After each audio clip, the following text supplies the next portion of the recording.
sweat. Just stop trying to make sense of it all. Jason Summers wants to know, how do you decide which states, cities, and venues you visit when you're planning a tour?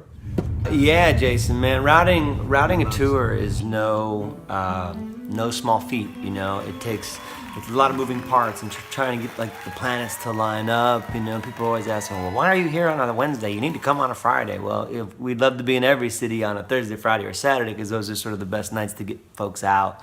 But a lot of times you got to pass through a market on an off night, on a weeknight, and you know, it tends to be more of a routing play than a money maker. But yeah, you know, it's sort of like a Rubik's Cube. You're constantly trying to figure out how to get all the sides the right color, and it's a lot of work, a lot of emails, a lot of back and forth, a lot of moving pieces around to try and get it all right. And sometimes you knock it out and crush it, and sometimes it's a little trickier than that. Rise above the ruin of the mess we made before. Also, he's curious, do all three of you have to agree on each song that goes on an EP, or does each person get to bring his own personal choice? For every one song that makes an EP, how many songs do not make the cut?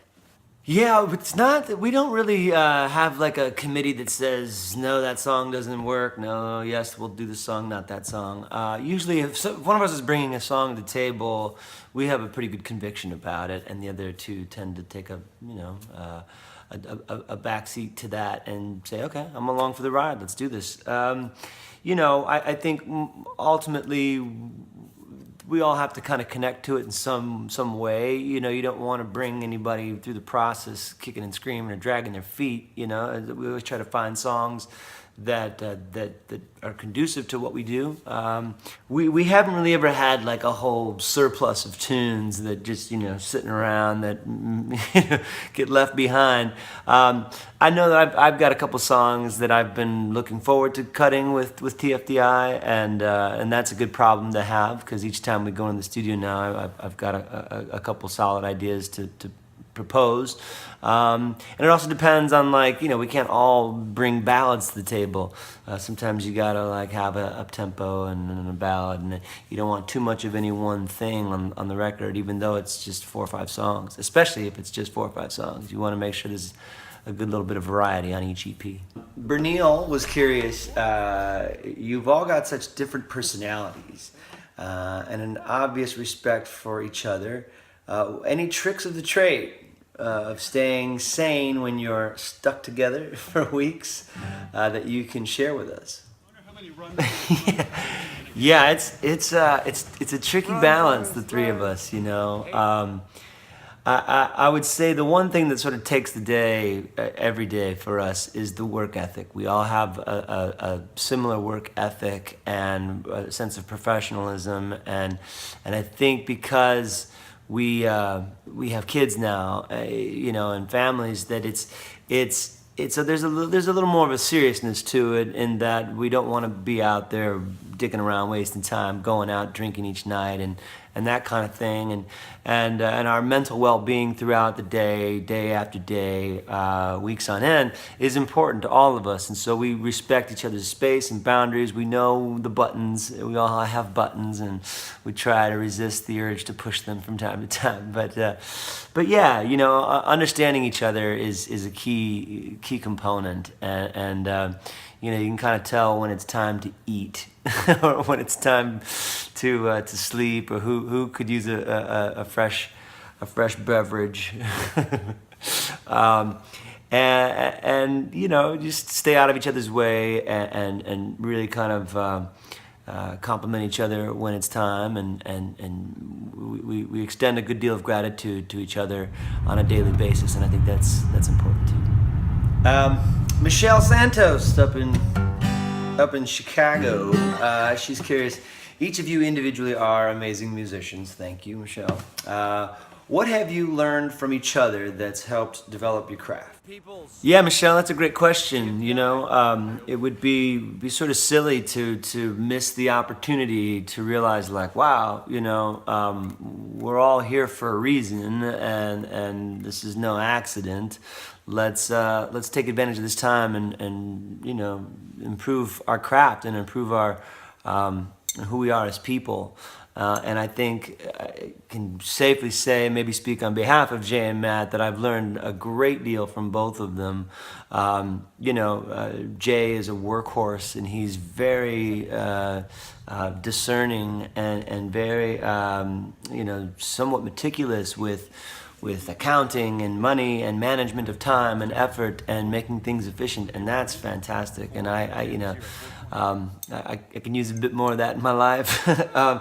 Matt is just one of the most inspiring creative types that I've ever had the pleasure of working with. He's got a free association that is just like so incredible to just simply marvel at and try and I make notes pretty much every night when I watch him play. Like his solo stuff, I try to remember little things, little tools and tricks that he has that are just so impressive to me. And I definitely say I've benefited from that.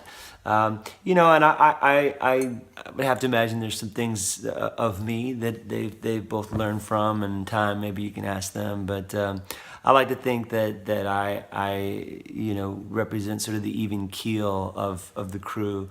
And sometimes when things get a little touchy or precarious, I like to think that I can sort of bring in a sense of calm or rationale that helps everything move forward in the right direction.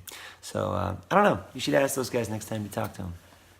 And Jonathan is curious. 3 guys, 3 personalities. How do you choose where and what to eat? Yeah, food is a very important piece of the puzzle, and keeping our metabolisms at just the right sweet spot to avoid anyone getting hangry. But we're all pretty open-minded to what we like to eat. We've eaten quite a bit of Thai food. Tacos are always cool. We don't do a whole lot of junk food or fast food, just because we're all pretty healthy guys, pretty mindful in that regard. But we try to stay flexible and open to options and whatnot. And how do you pass the time traveling from show to show? And who gets to ride shotgun? A lot of great conversations. We listen to quite a bit of NPR.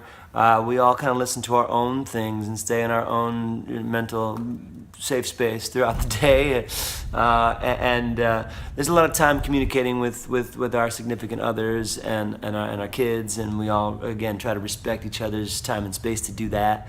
I'm often filming something or editing something in the back seat, and Jay likes to drive. I love to drive.